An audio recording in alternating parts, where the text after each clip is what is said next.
Ozzy, kamikaze, sudden impact, get back, they gave me this rock track, I rock that, wake up in the morning, yeah, I put on my ball cap, then I slap back, like my snapback, yeah, I knew you like that, but now you looking stupid, bitch, I spit so sick they call it lupus, fuck with me is foolish, I'm the best to ever do this, motherfucker. I thought you knew this.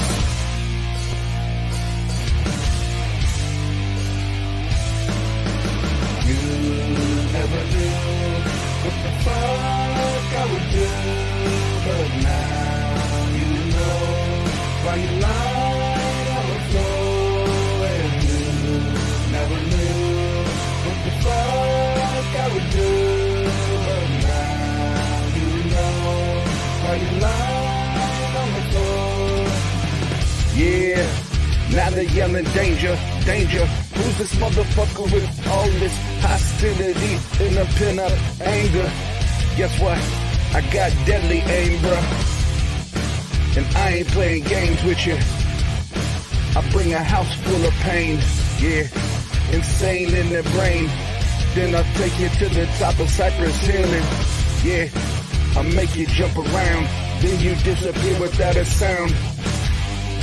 I told you when I see you, put you in ICU.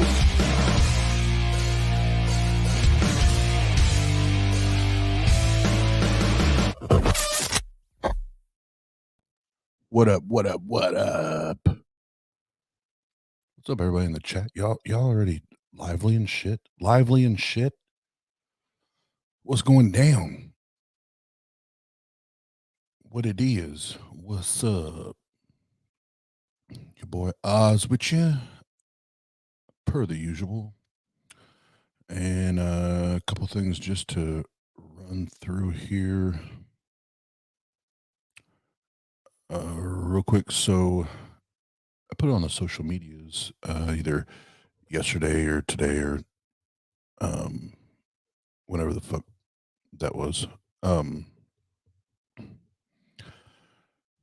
Thank you, Aunt Jer. I was in a hurry, but here I am, pink and red and pink.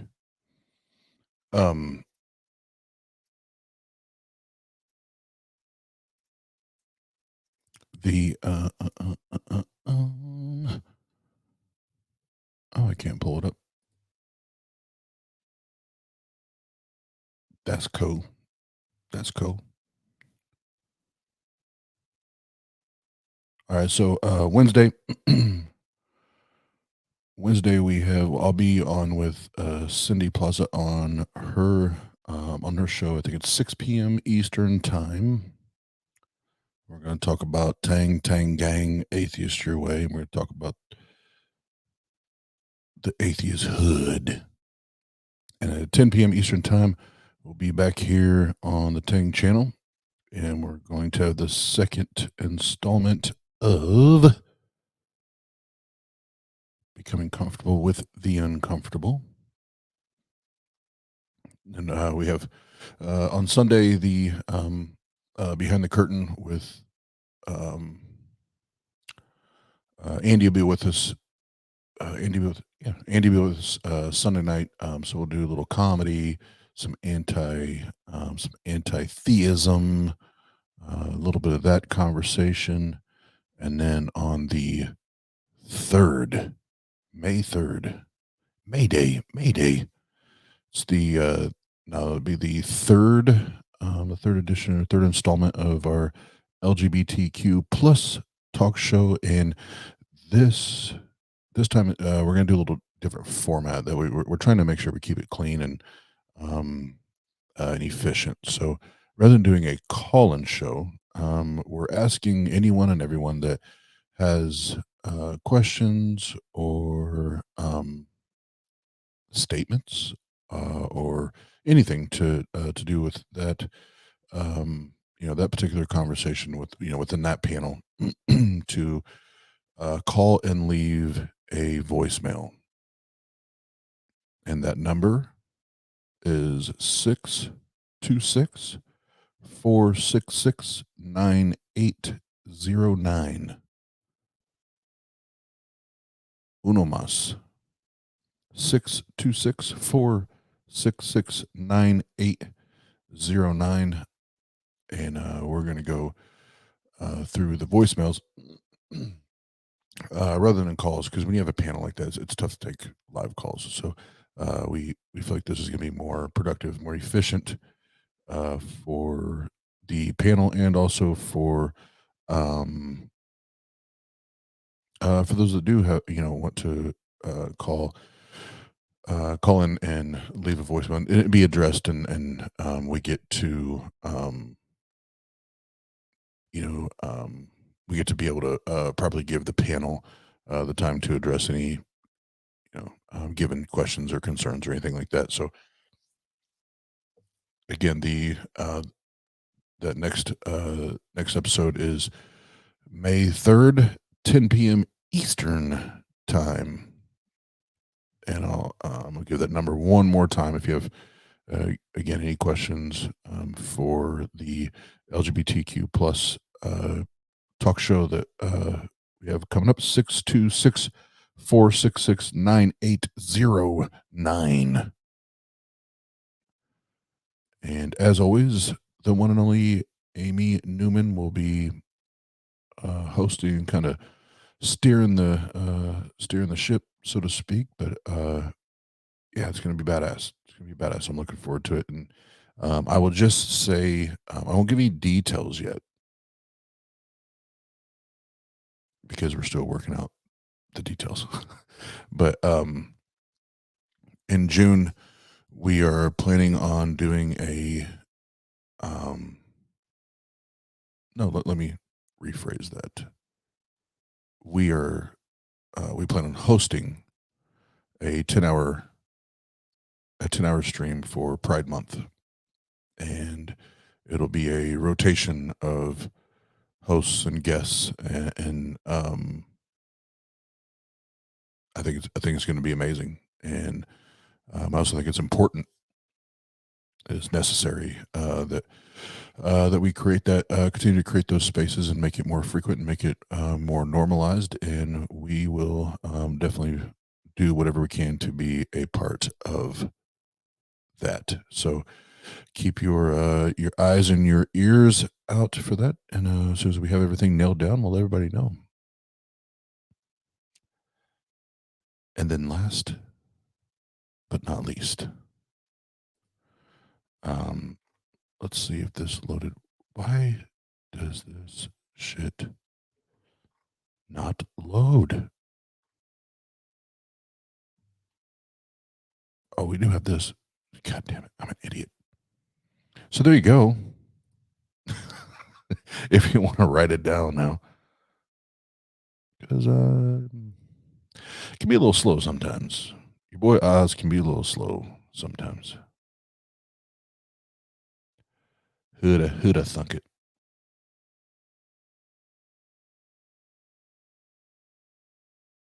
There, if you want to take a second, write it down. If you want to call in.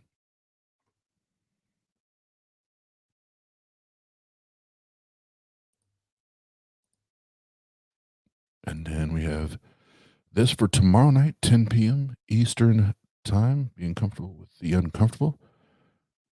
We have the panel that was with us last time. We have 2 additional guests joining us. And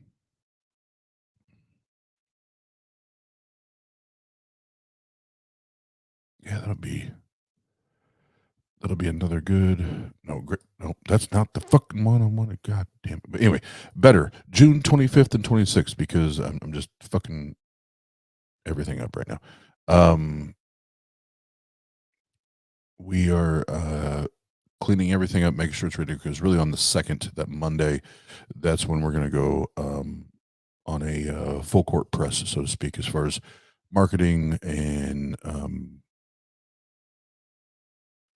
distributing and yeah, full court press, and putting a lot of time, energy, and dollars behind pushing better. So yeah, it's time. It's time. June 25th, 26th in Fort Wayne, Indiana at the Allen County War Memorial Coliseum. Seth Andrews, Shannon Q, Apologia, Dr. Josh, Dave Warnock, Cynthia McDonald, and many, many more. You don't want to miss that shit. And I noticed a spike, and we haven't even really hit the gas pedal yet, but I was looking at it yesterday and today, and I noticed a big spike again in reservation sales. We can't say tickets, reservation sales. So that's exciting. And we're going to make this shit fun. This is going to be different, man. It's going to be different. It's going to be different. There's going to be tons of good information, things to take away, things to apply to your day-to-day life, and there's also just going to be, well, you know, it's TANG. It's TANG, man. There's going to be some shenanigans. There's going to be some shenanigans. It's just what the fuck we do. And Maynard saves, yes. Anything that's already been purchased rolls over. Period. Holla. And yeah, because we're working all these kinks out leading up to, like I said, on the second, really hitting the gas pedal and going full speed. Jena, just so you know, the document that you sent me via Google Docs says that I don't have access to because I don't have a code or something. So that's why that's why I'm free balling it. But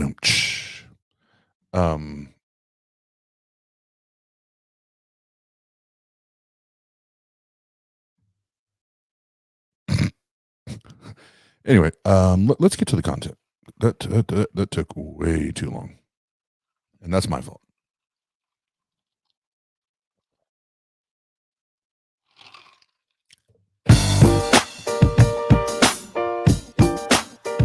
Yeah.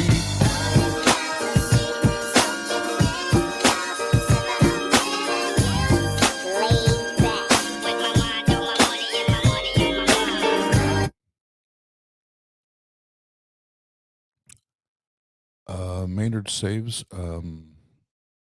Just, I mean, other than right now, I got content to take care of right now, but I mean, holla at your boy. So let me know the day and the time, and I'll whip that ass. I'll whip that ass. Because the only motherfucker in Detroit that knows how to rap, his name was Eminem, and I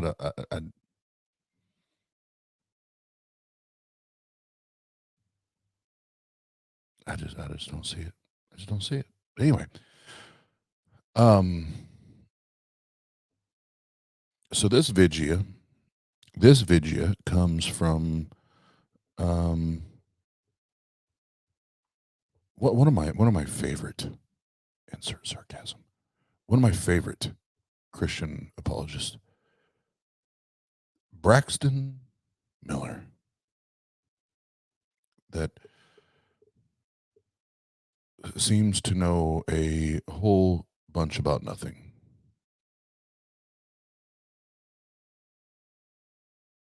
Seems to know a whole bunch about nothing. So this is, you know, what the title of their video is, "Your kid says they're an atheist.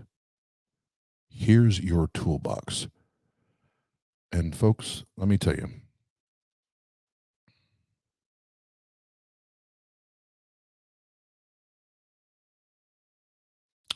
they don't provide much of a toolbox. Oh yeah, Aunt Gerda. Yeah, I sure the fuck did. That shows you how important he is. Yes, sorry, Hunter. Yes.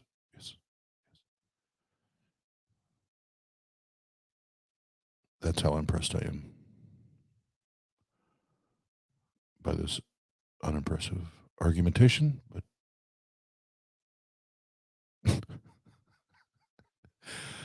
let's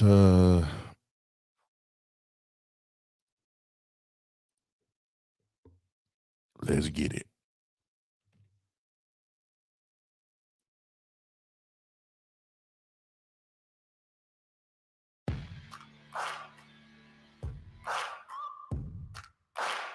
So what we're going to talk about today in this episode is really how should we respond as parents when our kids express these types of doubts? And I guess another question that we could even start with is, should we even be afraid when our kids express doubt? What do you think? I think that fear is probably too far. I don't think we should be afraid. We know that our God is in control, and when a child expresses doubt, nothing has yet happened that cannot be undone. And actually, it's an opportunity. It presents us with an opportunity to go deeper with our children and perhaps help them to understand why this is a reasonable and defensible faith that we have and stands up well in the marketplace of ideas. And so I think it presents an opportunity there. So fear, maybe not, but healthy concern. I don't think that you can avoid that as a parent on an issue this serious.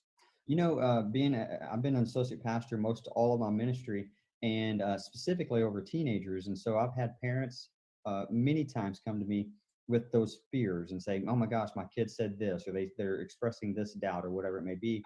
And the last several years, especially, I kind of went with that whole opportunity to go deeper concept. And I would just say, "Hey," they would say, "What do I do?" And I would say, "The first thing you need to do is just take a deep breath, calm down, and actually praise the Lord that this is happening."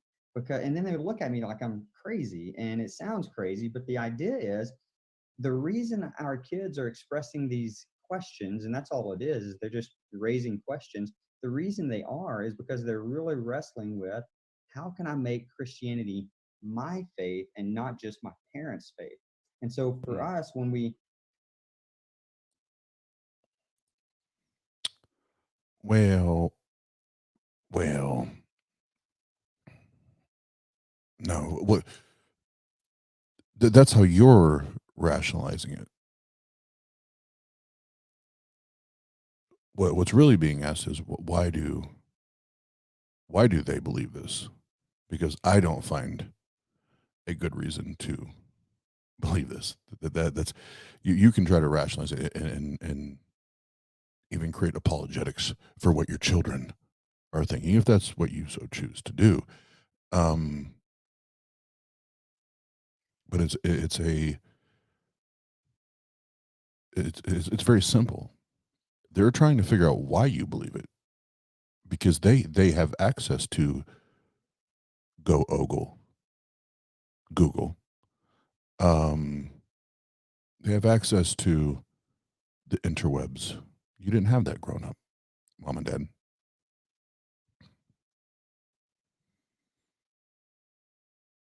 So you're trying to create something to celebrate that they're asking questions, when you don't actually understand that they have access to way more information than you ever did, and more access, access to more information than you that you choose to not search out.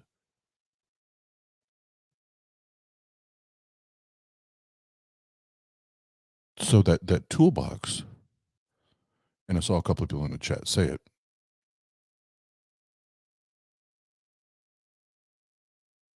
the toolbox should have one tool. One tool.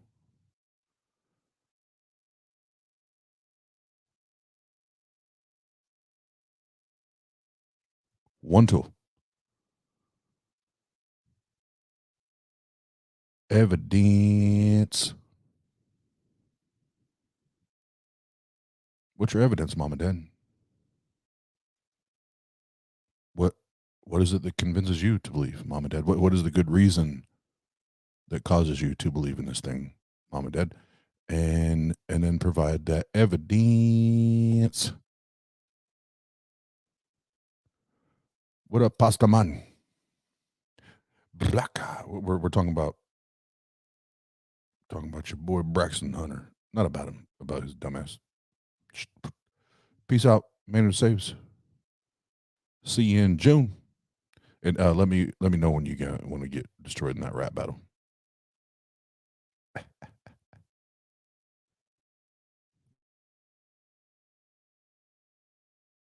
First hear that statement, I don't think I believe in God anymore. It scares us, but in reality, what's going on behind the scenes in their heart is they're just trying to say, why do I believe in it? Like, I know what my parents, or I know what my parents believe, but what about me? So this is a great opportunity, like you said, to help our students, help our kids to actually take this faith and take some ownership of it. So I really like that idea that first thing we need to do, parents, just don't freak out. Look at this as a great opportunity that God can use to help them go deeper and maybe even help us as parents. But why Braxton and Preston? You as parents, or any parents that are religious, they're Christian. Why would you ever freak out? Why would you ever freak out? Isn't this Yahweh motherfucker? Isn't he the Alpha and the Omega, the beginning and the end? He knows all things. He knows how many hairs are on your children's heads.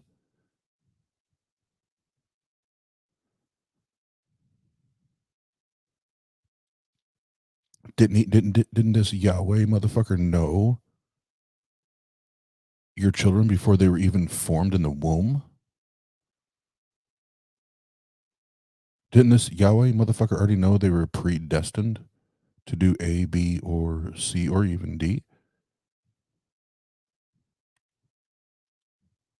Like, why would you freak out if you already know, if you already know the orchestrator or the puppet master?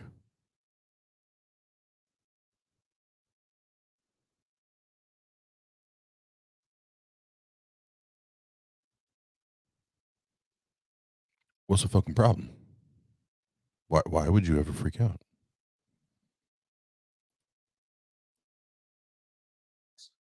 To go deeper. So that's really good. You have any other comments on that? Yeah, I would just say, my friend Sean McDowell, many people will know Sean McDowell. If they don't, they may recall his father, Josh McDowell. Yeah. But Sean says that when he was a teenager, he came to his father and said, "Dad, I don't know if I believe anymore," or something to that effect. And Josh McDowell said, "You know, son, I think that's great." And he said,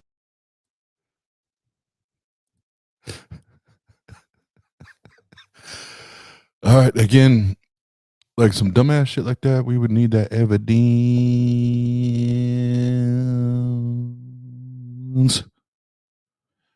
Because I don't see a like evangelical charismatic type like the McDowell family that not only their reputation but their money, their moolah. I don't no, I don't see it just being a, oh, that's cool, bro. Go ahead and be an atheist, bro.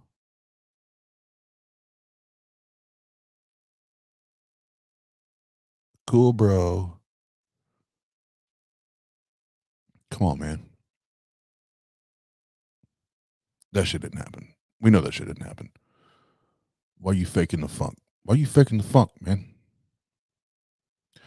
And the son McDowell. Now I'm getting the names confused, but the son McDowell is the same one that went and tried to pretend to be an atheist at a high school or a college, and just completely fucking strawmanned the entire thing.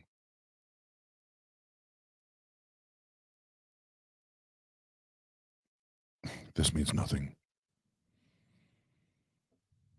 Unless you're talking to people that won't actually go do the research and will just believe what you say. Oh, that's what it is. Braxton, Preston. Majority of the time you talk to people that they just believe what you say and they take it as truth because you're a minister. or you're a pastor or a youth pastor. So they just take it and run with it, and they don't validate anything. They don't ask questions. They just take it as truth, and you pimp them, and you take advantage of them, and you take their money and their time and their efforts and their energy, because that's what Christian leadership does. Oh, oh, oh, that hurts, Oz. That hurts. Yeah, it hurts because it's the fucking truth. Y'all some pimps.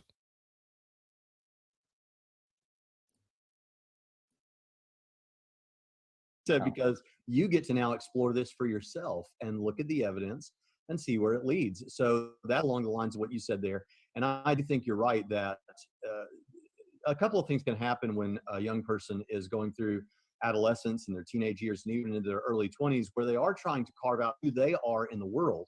And anyone who has had adolescent children knows what that's like, as they're trying to figure out their place and what makes them like and unlike their parents. And so it could be that it is just they're trying to make it their own. In some cases, they may seem to be having doubts or seem to be rejecting because they're trying to differentiate themselves from just the way they were raised or whatever. But in each of those, it still represents that opportunity to present a defensible faith, I think. Yeah, that's really good. And to think that, Josh McDowell, he was huge back in the day, he still is, but he was huge back in the day with apologetics. And for his son to become an atheist, boy, that would have been, devastating to his career, but he didn't look at it like that. He just looked at it as a great opportunity. And so, okay, well, you have a lot of answers that a lot of us don't have. And I'm just going to go ahead and do just a disclaimer here for the parents that are watching. We're not expecting you to all of a sudden become an expert in apologetics or defending the faith or anything like that.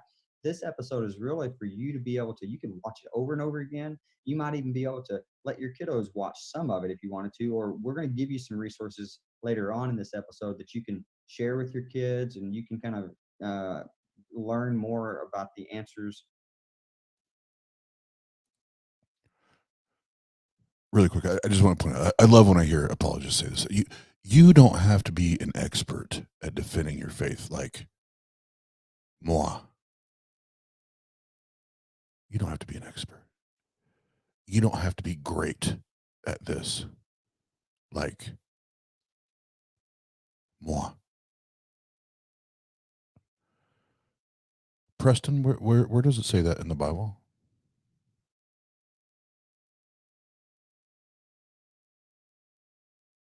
I mean, the last I looked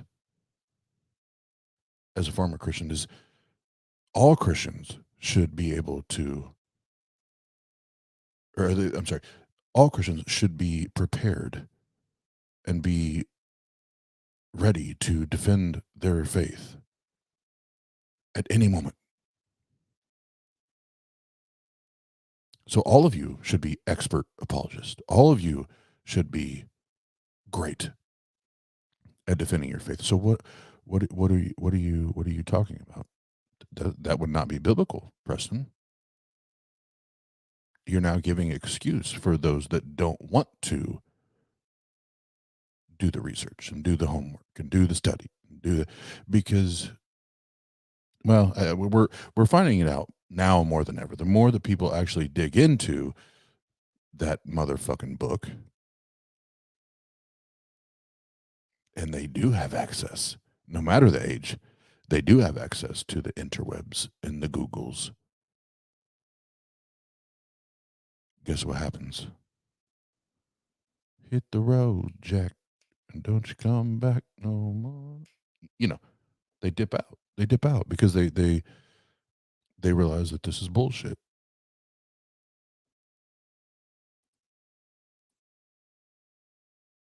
To some of these difficult questions, he's going to break down a few things that we really need to know that we can maybe have in our back pocket as parents. When our kids ask these types of questions, we can have some answers. And the beauty is, even if we don't know the answers, we know that they have answers. There are answers out there. So Braxton, what should every parent know, or at least have in their back pocket, whenever their kids express doubt, that maybe they can give some answers to? What do you think? Like the most important thing, if you knew one thing of apologetics, what would it be?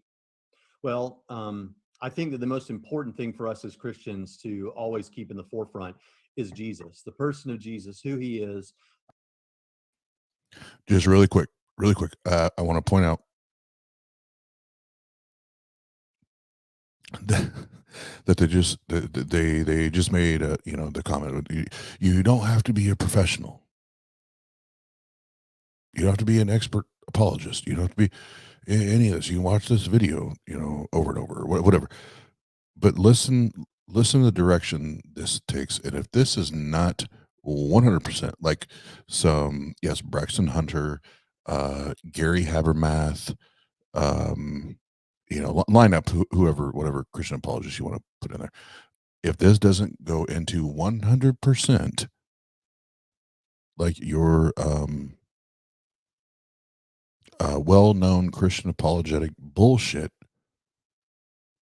please tell me I'm wrong. Please tell me I'm wrong, because what they do here, it's like if I were a Christian parent that was just a lay Christian, like I'm not worried about going to school, I'm not worried about apologetics. I'm trying to just raise my family, good Christian morals, blah, blah, blah, like all that bullshit, whatever. I don't even know what the fuck they're talking about for 3/4 of this. And that's why I laugh at, here's your toolbox. Bitch, your toolbox is broke. Your toolbox is broke. And your arguments are a joke.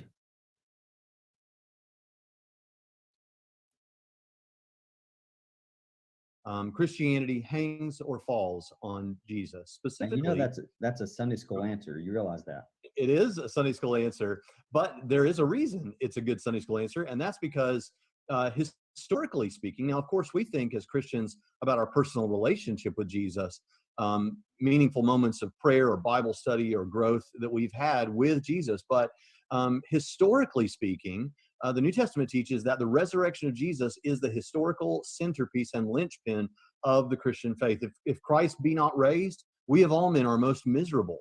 And so for that reason, I think if I only had one opportunity, or there was one thing that I think should be at the forefront, is the resurrection of Jesus happened as a real historical event in real time and space, and that we have very good reason to believe that. In fact, before you proceed, Braxton, before you even motherfucking proceed, you better have really good evidence. You better have really good evidence for this shit.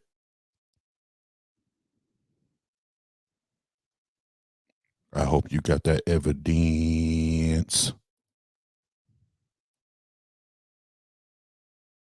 That resurrection hypothesis is the most defensible hypothesis about the facts surrounding the life and death of Jesus Christ. So what you're saying is that we don't have to just rely on what the church has always taught us, and we don't have to rely just on what the Bible says about Jesus. There are other things out there that can give us confidence that Jesus actually did exist as a real person, and he actually did what he claimed to have done, or what was claimed about him, and that there is evidence outside of the Bible that he died, was buried, and rose again? Well, sure. I don't think that there's an important thing to keep in mind here, and that is that many times skeptics will think and say, well, look, you can't trust what the Bible says because that's just Christian propaganda material. And young people hear those kind of things on YouTube and from people at school and things like that. But listen, you're working on a doctorate right now. You know what this is like when you're doing a major research project, a bibliographic research where you're collecting sources. You want to get the earliest sources, closest to the events, the best sources you can get. That's just good research. Well, even skeptics like Bart Ehrman, who is an enemy of the faith, New Testament scholar who is an agnostic and speaks out against Jesus, he admits that, yes, there was a historical Jesus. Yes, he died by Roman crucifixion under Pontius Pilate. And on top of all of that, these sources from the Gospels are the best sources on the life and death of Jesus. So I don't think, while there are things outside the Bible, I don't think we should dismiss, of course, what the Bible has to say. Now, of course, we as Christians, of course, we wouldn't dismiss it. But in making a case for the truth of it, I don't think we have to dismiss it either, or feel like we need to set it to one side. Well, and I think So that's go ahead. I think that's important because sometimes our kids may say, "Yeah, I believe in God or I believe in Jesus, stuff like that," but I'm really having some questions and doubts about the Bible. So, like this, what you're talking about, could actually help inform why we believe the Bible to be trustworthy. Is that right? Yeah, that is right. So, some of the facts that we would consider about the life and death of Jesus and why we hold those facts is, first of all, you'll hear some people who are called mythicists today who believe that Jesus never existed. This is a fringe belief. I mean, let's face it, he's the most influential figure in the history of the world. There is no one who has been more influential than Jesus. So Jesus lived.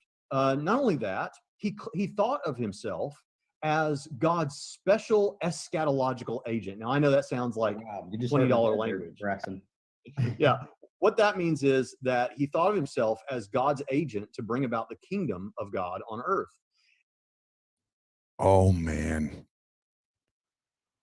Oh man. Oh man. Jesus Christ is only the most influential person to ever lived if you believe the bull shit. That's it, Braxton. That's it. He's only the most influential person to ever exist, in quotations, because I'm a mythicist, Braxton. The most influential person to ever exist, only if you believe it.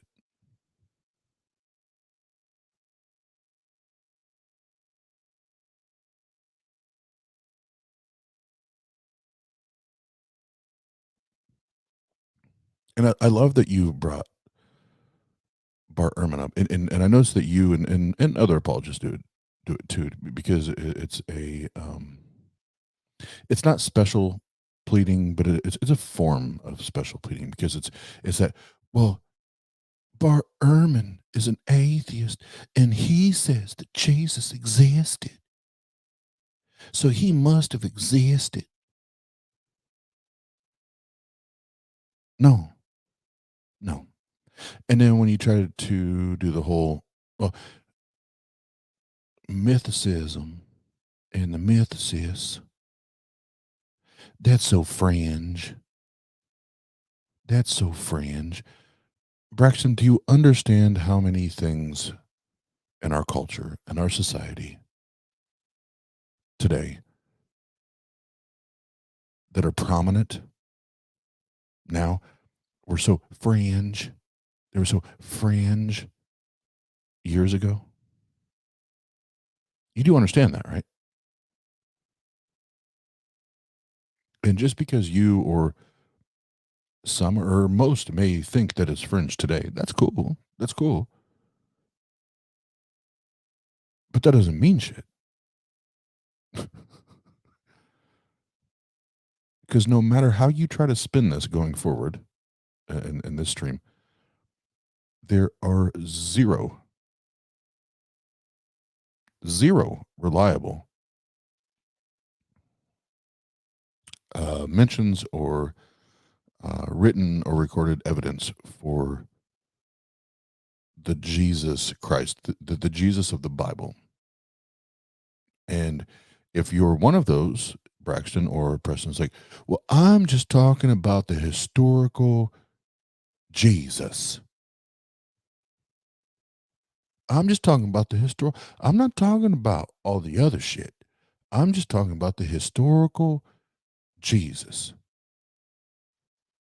Well, then guess what? We're still not talking about the same thing. Because either the Jesus, the historical Jesus, is the same motherfucker that was the divine Jesus, that was like spitting in mud and rubbing it on people's eyes and healing blind people and walking on water. Like, it's either that same person existed, like that was that person, or it doesn't fucking matter. I don't care what Jesus existed at that point. It's either it's the same motherfucker, both the historical and the divine, and we can demonstrate that both those were the same person and they did exist, and we have the evidence to demonstrate it, or we don't. Or we don't. And at that point, you can suck my atheist, mythicist, skeptic, secular dick. I don't give a fuck. Quit doing this shit. Quit bending shit just to make you feel good. Tell the truth. Tell the goddamn truth. Yay, yay.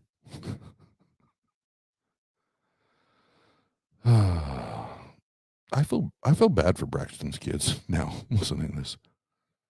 Like, this is, again, this is their toolbox, y'all.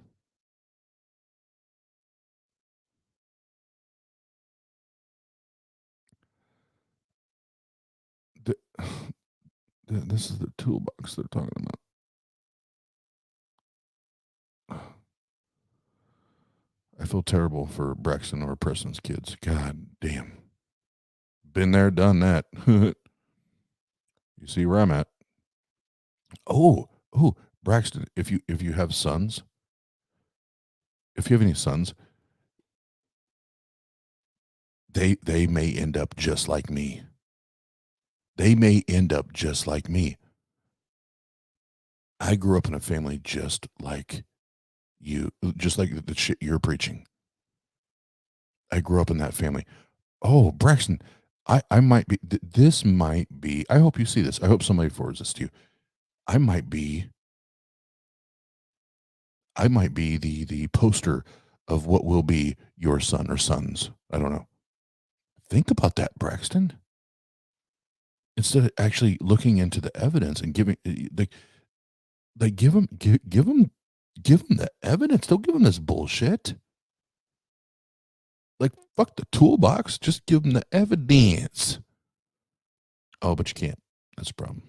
And that fucks up your money, though, don't it, bro? That fucks up your money, because this is how you make an income. I forgot about that.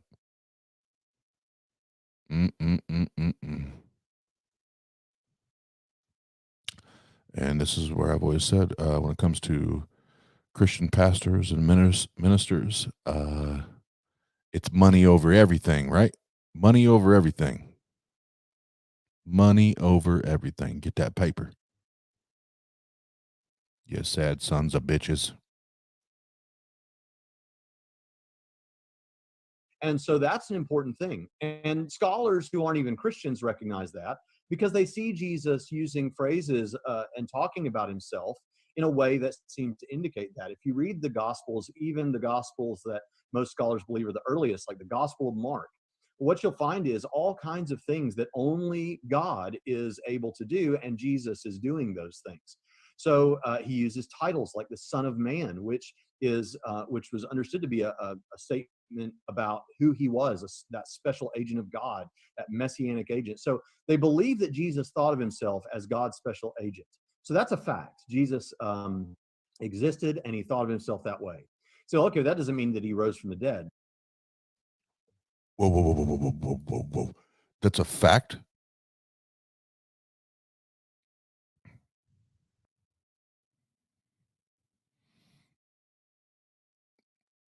That's a fact.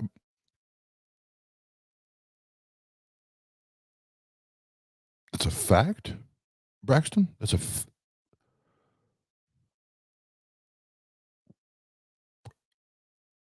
Braxton, it's you done fuck shit up right there. You done fuck shit up, Braxton.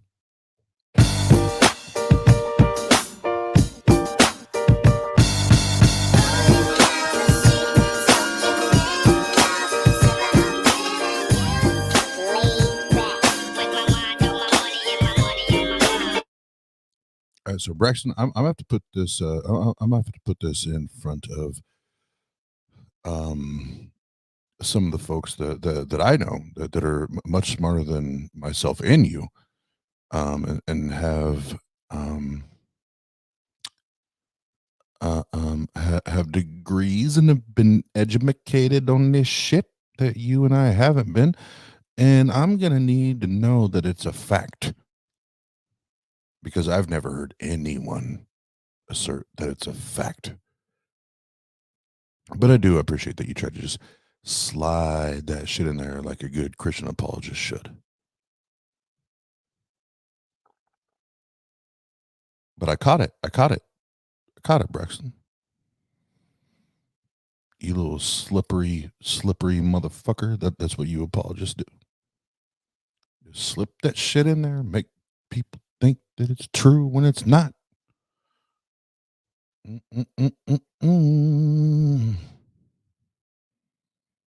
Fact? Come on, man, you're better than that.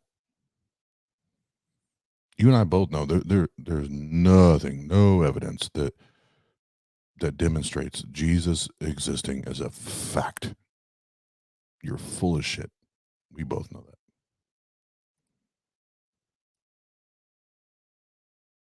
Aha. But that means that during Jesus' life, it was as if he were walking around holding up a sign saying, just watch my life and see what happens. Now that brings us to his death. Sorry, I hate to quit. Stop. This one will be brief. Braxton, do you understand? And if Pastor Mike's still here, he'll know, because this goes back to some of our earlier content. Braxton, do you understand that we've had, I think it's 3, possibly 4, but I think it's 3. We've had 3 motherfuckers come on our channel that claim to be either the second coming of Jesus Christ or the second coming of Jesus Christ and like the 7th or 8th or 9th reincarnation of Buddha, or the next version of Yahweh, or whatever the fuck their explanations were. Like, you do know that this shit happens all the time, right? Like, you get these people that are narcissistic. They're so bloated on their own self-perception that they think that they are God, or they think they are truly a God, and that they were sent to this planet to rescue. It's borderline schizophrenia.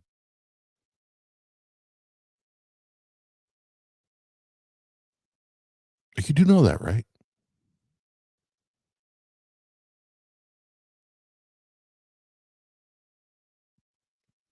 And I am the king of the pause button, and I love the look on both their faces right now as I'm saying this, where they're like, "Fuck."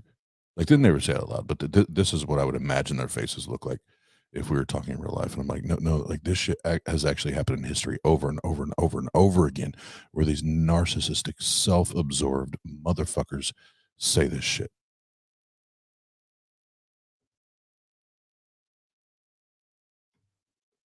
Yeah. Tacitus, the greatest historian of ancient Rome, confirms for us, that's a non-Christian source outside of the Bible, confirms for us Jesus' death under Pontius Pilate. This is one of the reasons that enemies of the faith, like Bart Ehrman and extreme liberal scholars, really atheists, will say, will grant that Jesus died by Roman crucifixion. So that's all interesting. So Jesus lived, he died. That still doesn't show you that he rose from the dead. But what comes interesting next is that Jesus not only lived and died, but that his disciples had experiences that at least they interpreted as appearances of the risen Christ. Now, the reason I phrase it like that, Preston, is because obviously these secular scholars who are atheists are not going to say Jesus really did rise from the dead. They had experiences that they interpreted as the risen Christ. So Jesus lived, he died, he thought of himself as God's special agent, and the earliest disciples had experiences that at least they interpreted it as the risen Christ. In fact, there is this idea that the stories about Jesus started out as normal stories, and it's like a fish tale where your grandpa catches a fish and he tells his wife about it, tells his friends about it, and by the end of the day, when he gets done telling everyone, the fish has gone from being this small, normal-sized fish to being, you get rumors that a fish the size of a Volkswagen has been pulled out of the community pond, right? Well, people think that's what happened with Jesus, that early on, there weren't these extravagant claims that he was God and all that, but it grew over time. But interestingly, secular scholars date 1 Corinthians, the letter that we call 1 Corinthians, to between the early to mid 50s AD. And in that document, as you know, Preston, in 1 Corinthians 15, verses 3 through 5, or 3 through 7, I'm sorry, we have what is known as the creed of the early church. And what that creed is a statement that, so the statement in 1 Corinthians, that creed is the one that says, this is the gospel that I preached to you while I was with you, that Jesus was dead, buried, and rose again, and that he appeared to Cephas, and he appeared to 500 brethren, and appeared last of all to me, and all these kind of things. James appeared to James. So what you have there is this statement that early on, people were believing that Jesus was dead, buried, and rose again. And so that's powerful. And of course, Paul was saying to people there in his day who were in the living memory of Jesus, just 20 years after the fact, there are 500 people, some of them have died, but you can go check it out for yourself. Now, obviously, we can't go check with those people, but that's powerful that he said that at that time. Yeah. So that's a powerful piece of the puzzle, that he appeared. And then the last thing that I would point out is, so these people had these experiences that they interpreted as the risen Christ, and they were committed to the point that they were willing to die for that claim. And in fact, Sean McDowell again has a book on the deaths of the apostles that outlines the likelihoods that, historically speaking, that these individuals died. And so he couldn't conclude that all of them did die martyrs' deaths, but several of them he did conclude to a high degree of certainty, historically speaking. So these things are true, and I put them into an acronym kind of that you're aware of. At this point, I don't give a fuck about your acronym. What the fuck? Come on, Braxton and Preston.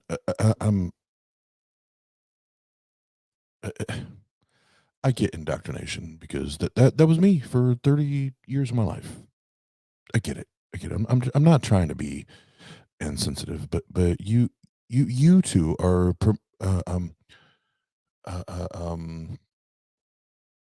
projecting yourselves to be these like higher level thinkers, right? That you're smarter than the average bear, right?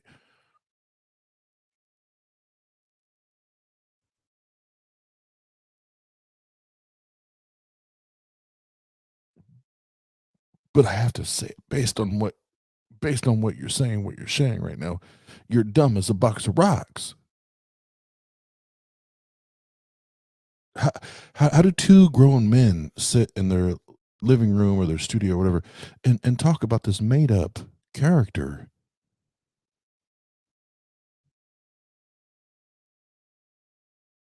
And go back and forth. And the whole time, the further reason we know it's bullshit, this entire conversation is about to be, or supposed to be about a toolbox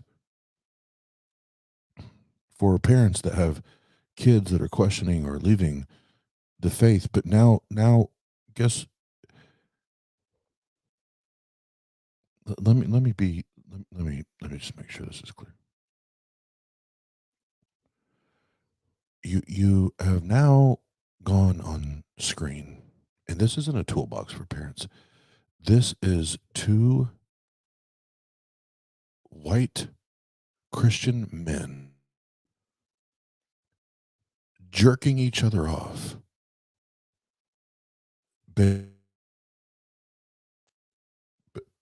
based on their level of understanding of Christian doctrine and theology, and whether Jesus did or did not exist. Again, you're not providing a toolbox for Christian parents. You have created a YouTube/podcast stream that the both of you jack each other off based on your understanding of biblical theology and doctrine.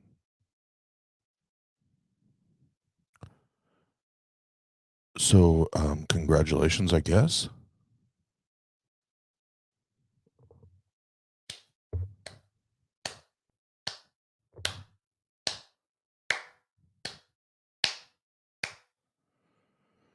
And Jesus is still a myth. Bitches. The word facts. You can remember these with the word facts. F is for the fatality of Jesus. Jesus died by Roman crucifixion. A in the word facts is for appeared. He appeared to others after his death. C is for committed. They were committed to the point of death themselves. They were willing to die. T is for the testimony. These three things are true. And then S is for salvation. If these facts are true, then if Jesus, listen, if a man claims to be God and rises from the dead, I think we should believe him. And that means we should believe what he has to say about salvation and that he's coming again and all the things that he teaches in the Gospels. Well, so just a quick shameless plug. Whoa, whoa, whoa, whoa, whoa, whoa, whoa, whoa. Did y'all hear what I think I just heard?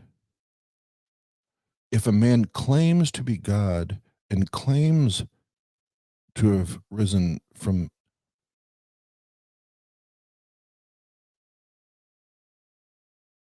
what? What?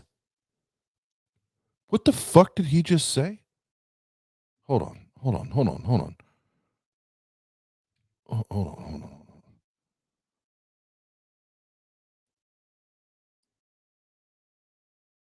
If Jesus, listen, if a man claims to be God and rises from the dead, I think we should believe him. And that means we should believe what he has to say about salvation and that he's coming again and all the things that he teaches in the Gospels.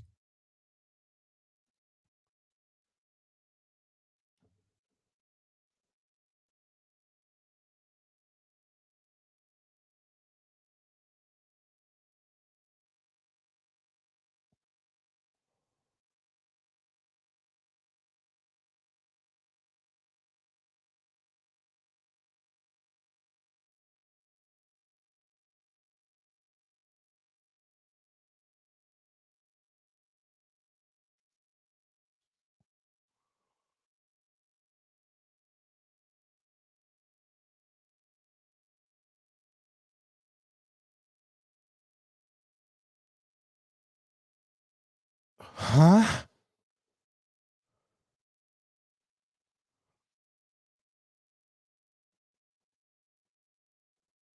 Mm, I don't even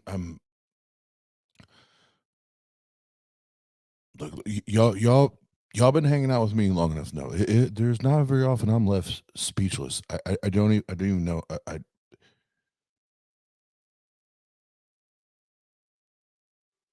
I don't even. Huh? What? And based on that, Braxton, that means anything you said previous to this point about evidence and good evidence is out the window. It's out the fucking window. Your methodology and how you arrive to true things is now out the fucking window. So any Christian parents that need that would, oh, for fuck's sake, stumble upon this, just know, do not touch Braxton Hunter's toolbox. Do not touch it. Do not open it, because it will fuck you up. Because there's no evidence.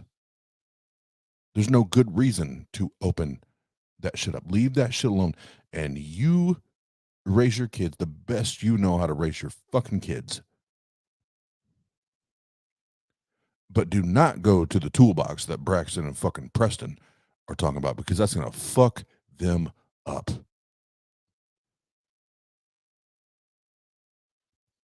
And if anything, holla at your boy. Let me know where that toolbox is at, and I'll go through that shit. I'll put it on weights. I'll put that shit on weights and throw it off a fucking bridge and make sure it fucking disappears. Fuck that shit. Holy goddamn fuck, Braxton.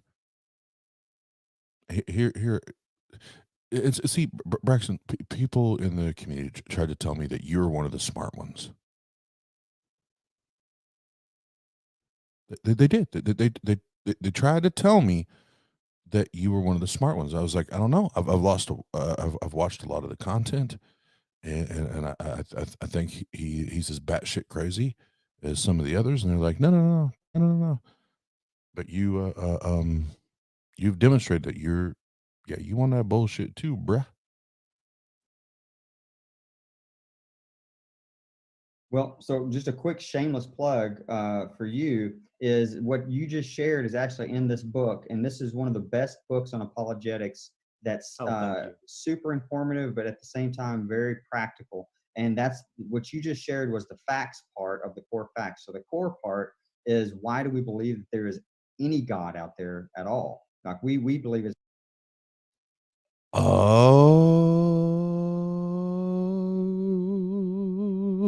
I just got it.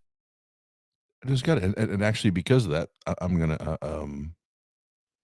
probably gonna stop the stream here because um, y'all motherfuckers, yeah, I'm just fuck you. And I caught shit today for saying what I said about Pine Creek last night, and I seem to be on a roll, so I'll just keep doing it because at this point I don't give a fuck. Um, so Braxton and Preston, so all of that, like good job, great sales presentation, like great marketing, great discourse back and forth, but at the end of the day, it came down to dollars, and that's okay. I got you. See now I don't take you as serious, so I'm not gonna I'm not gonna get as amped up, and I'm not gonna get as passionate because now I understand that you're just dishonest, deceitful pieces of shit, and you're not worth me getting amped up or excited about. But what I would say is any Christian parents that want to find a toolbox when when your kids are maybe questioning or asking questions. Here's your toolbox, mom and dad, and I'm a parent of 4. Here is your motherfucking toolbox. It's this easy.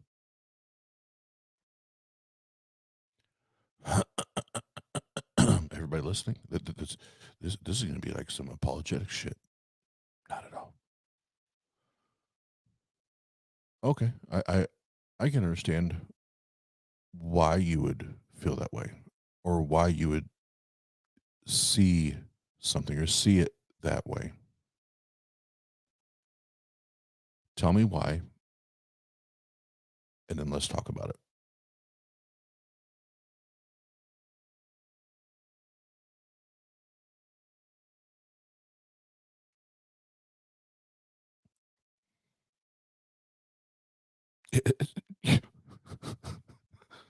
I have 4 kids, and 3 of them are old enough to have those conversations, and that's literally what it looks like and sounds like every time. I appreciate that. I appreciate that you see it that way. I appreciate that you view it that way. Please help me understand why you see it or view it that way, and then let's talk about it.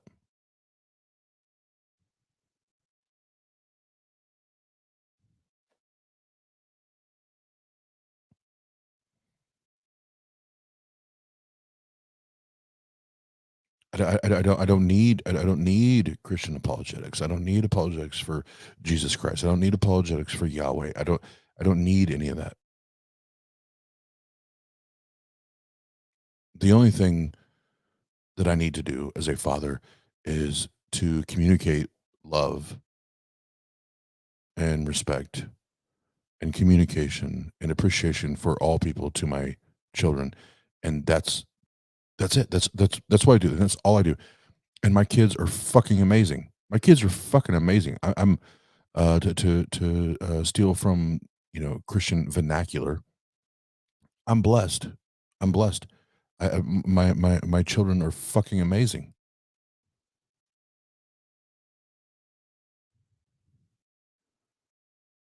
But this whole idea of a Christian toolbox. Braxton and Preston, move the fuck along. Oh, you want it to be real so bad. You want it to be real so fucking bad.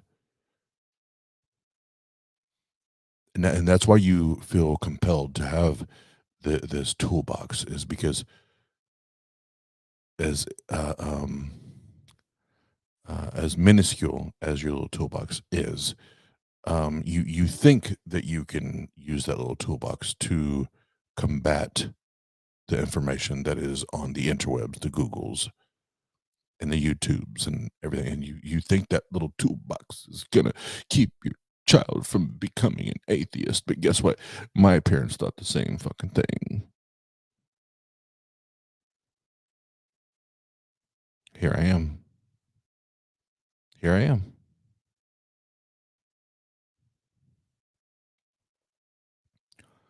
So I would invite you, Braxton.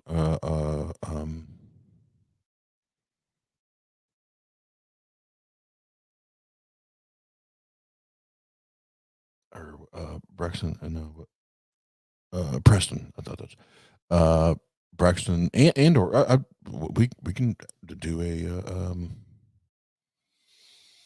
simulcast. I don't give a shit. I would love to talk to you guys about this Christian toolbox, because it's bullshit.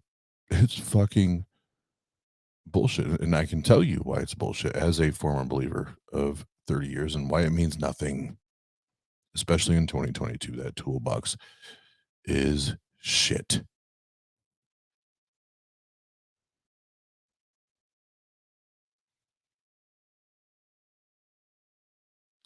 Yay. All right, Joe. Well, I think I'm done.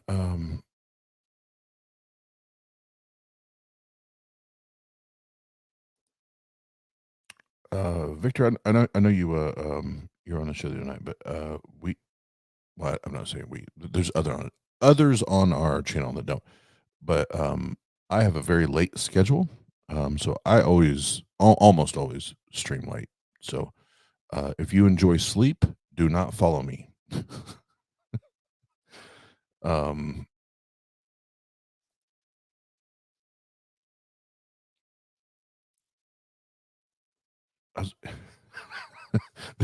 Yes, this is early. It's early. But one more before we dip. Let's do one more.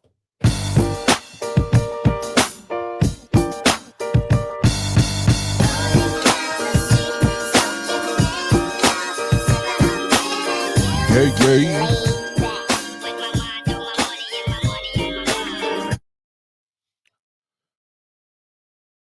But no, I appreciate everybody. We had I did start it later than normal tonight, with it not being a DJ stream, which is hit or miss as far as live viewers. But we did start late. But I appreciate everybody hanging out tonight, commenting, and excuse me, especially, or I'm sorry. I hope that eventually Braxton sees one of these and will agree to come on and just chop it up with me. And Braxton, I promise, if you do that, I will not be an asshole. I won't be a dick like I am doing these streams. But this is one of those things where it's like, yes, it is informative and yada yada, but it's also, there's the entertainment factor. We're here to have fun. But if you would ever agree to do that, I'll have a very civil, respectful, professional conversation, and we can talk about we can talk about the toolbox. We can talk about the toolbox, and that sounds kinky. We'll talk about our toolbox. That sounds so geeky. We'll talk about the. But no, we you come on. We'll have a professional conversation. Chop it up, and yeah, I would love to hear good evidence for the existence of Jesus, but more so, even the resurrection of Jesus, because you seem to be very confident. You seem to be very confident in that claim. So, everybody in chat, again, thank you for hanging out. No matter where in the world you are, good morning, good afternoon, and good night, and all of those things where you're at. And just remember, better's coming up here in Fort Wayne, Indiana, I almost said September. God damn it. June 25th and 26th. And all the links and everything are in the description and all that shit. All that shit. I'm running out of words at this point. So let's see, what outro do I want to go out with? You know what? Let's do some old school. Let's do some old school. The Atheist Round Table.